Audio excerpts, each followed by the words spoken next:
Hello friends, कैसे हैं आप सभी लोग। मेरा नाम है आशीष जोशी। दोस्तों, आज की वीडियो में हम बात करेंगे क्वालिटेटिव टेस्ट फॉर फिनॉल।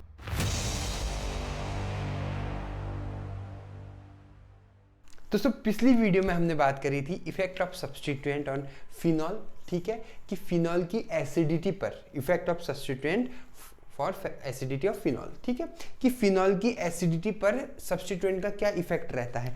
आज की वीडियो बहुत इंपॉर्टेंट होने वाली है क्योंकि आज हम पढ़ने वाले हैं क्वालिटेटिव टेस्ट। अब इसमें ध्यान रखना, टेस्ट दो टाइप के होते हैं बेसिकली। एक होता है क्वांटिटेटिव टेस्ट, दूसरा होता है क्वालिटेटिव टेस्ट। यह है क्वालिटेटिव टेस्ट। क्वालिटेटिव टेस्ट मतलब होता है कि फिनॉल की क्वालिटी पता लगेगी, मतलब फिनॉल है या नहीं है ये पता लगेगा। कितना अमाउंट है ये नहीं पता लगेगा, ये क्वांटिटेटिव टेस्ट में आपको पता लगेगा। हम क्वालिटेटिव टेस्ट पढ़ रहे हैं। See the difference between both of them, qualitative and quantitative. अगर क्वांटिटेटिव टेस्ट होता तो हमें टेस्ट परफॉर्म करके ये पता लग जाता कि उसमें फिनॉल की जो क्वांटिटी है स्पेसिफिकली कितनी है। क्या ये बात सबको क्लियर हुई? बहुत बेहतरीन। हम पढ़ रहे हैं क्वालिटेटिव टेस्ट, बस हमें ये पता लगने वाला है कि इसमें फिनॉल है या नहीं है। ठीक है, तो मैं सारे टेस्ट एक बार लिख लेता हूं, उसके बाद फिर हम इसको डिस्कस करते हैं। तो फ्रेंड्स, ये हैं आपके तीन क्वालिटेटिव टेस्ट फिनॉल के लिए। और भी बहुत सारे टेस्ट होते हैं, लेकिन ये तीन सबसे ज़्यादा इंपॉर्टेंट टेस्ट हैं, इसलिए मैंने ये तीन ही लिखे हुए हैं। हमें कम लिखना है, ज़्यादा नहीं लिखना है। ठीक है, कम लिखो और सही लिखो। अब देखिए, पहला जो टेस्ट है वो तो यूनिवर्सल टेस्ट होता है, लिटमस टेस्ट। हमको पता है जो फिनॉल होता है वो एसिड होता है, ये हमको पहले से ही मैंने आपको बता दिया है। ये फिनॉल है, OH है, ये अपने प्रोटॉन डोनेट कर रहा है, प्रोटॉन डोनेटर है, इसलिए ये क्या होगा, फिनॉक्साइड आयन बनाता है। अगर ये मेरी जो बात करी है मैंने अभी तक किसी को समझ में नहीं आई तो मेरे पिछले लेक्चर आप देख लीजिए, आपको समझ में आ जाएगा, जहाँ पर मैंने एसिडिटी ऑफ फिनॉल के बारे में बताया हुआ है। ठीक है, तो इसमें क्या है, फिनॉल, चूंकि फिनॉल हाइड्रोजन आयन देता है या प्रोटॉन देता है, ठीक है, तो ये प्रोटॉन डोनेटर है। और जो एसिड होते हैं प्रोटॉन डोनेटर होते हैं। इस लिहाज से जो आपका फिनॉल है वो क्या है, एसिड है। हालांकि ये आपका वीक एसिड है, बहुत स्ट्रॉन्ग एसिड नहीं है, लेकिन फिर भी एनी हाउ ये एसिड है आपका। तो एसिड क्या करते हैं आपको पता है, ब्लू लिटमस पेपर को कन्वर्ट कर देते हैं आपके रेड लिटमस पेपर में। तो आपने फिनॉल लेना है, उसको आपने ब्लू लिटमस पेपर में डालना है एक ड्रॉप लेके। अगर वो ब्लू रेड हो गया है तो इसका मतलब क्या है कि वो जो कंपाउंड आपने लिया है वो फिनॉल है। ठीक है, क्या बात क्लियर हुई? बहुत बेहतरीन। दूसरा है ferric chloride test. Ferric chloride test मतलब होता है अगर आप फिनॉल की रिएक्शन, ठीक है, फेरिक क्लोराइड के साथ करोगे, 6 मोल लेके फिनॉल की रिएक्शन फेरिक क्लोराइड के साथ करोगे तो आपको इस तरह से एक वॉयलेट कलर मिलेगा, कलर कंपाउंड।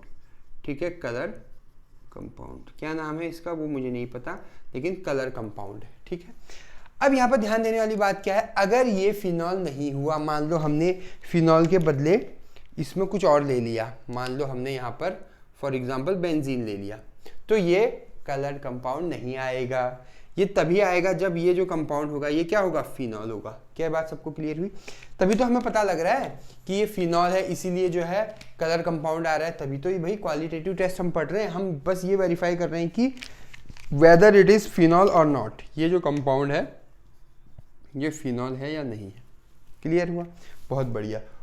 उसके बाद तीसरा है हमारा bromine water test. Bromine water test में भी हम ये करेंगे, हम ब्रोमीन की रिएक्शन करेंगे किसके साथ, फिनॉल के साथ। तो हमको मिल जाएगा ये कंपाउंड, इसका नाम क्या है, 1 2 3 4 5 6 2 4 6 ट्राइब्रोमोफिनॉल। क्लियर? 246 पे 3 ब्रोमो है तो 246 ट्राइब्रोमोफिनॉल ये नाम हो जाएगा इसका।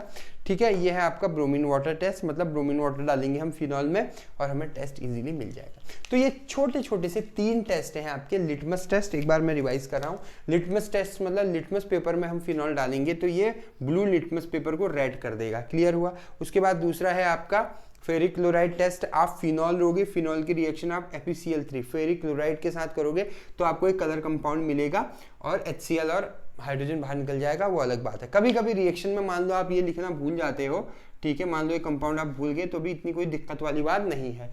ठीक है, क्योंकि आपने मेन कंपाउंड लिख दिया जो बहुत सही है, कोई दिक्कत नहीं है जिसमें, ठीक है। तीसरा है bromine water test. Bromine water test में आप फिनॉल लोगे, फिनॉल की रिएक्शन ब्रोमीन के साथ कर दोगे और आपको एक कंपाउंड मिल जाएगा। अगर एग्जाम में और अच्छे मार्क्स लाने हैं तो कोशिश करना इन कंपाउंड का भी नाम लिख दो, 2,4,6 ट्राइब्रोमोफिनॉल, ठीक है। तो ये आपका कंपाउंड हो जाएगा। हाँ, इसमें भी अगर आप ये भूल गए तो इसको हटा सकते हो, वैसे इसमें भूलने वाली बात नहीं है। 6 ब्रोमीन है, 3 इधर चले गए, बचे 3 और 3 H है तो HBr, ठीक है। क्यों? क्योंकि यहाँ पर क्या है, सब जगह H है, सब जगह H है, ठीक है। तो Br ने इसको अटैक करा, H यहाँ से ले गया, HBr हो गया, ठीक है। तो ये थी मेरी आज की वीडियो जिसमें हमने पढ़ा क्वालिटेटिव टेस्ट फॉर फिनॉल। अगर आपको वीडियो पसंद आई तो मेरे चैनल को सब्सक्राइब कीजिएगा, बेल आइकन पे क्लिक कीजिएगा।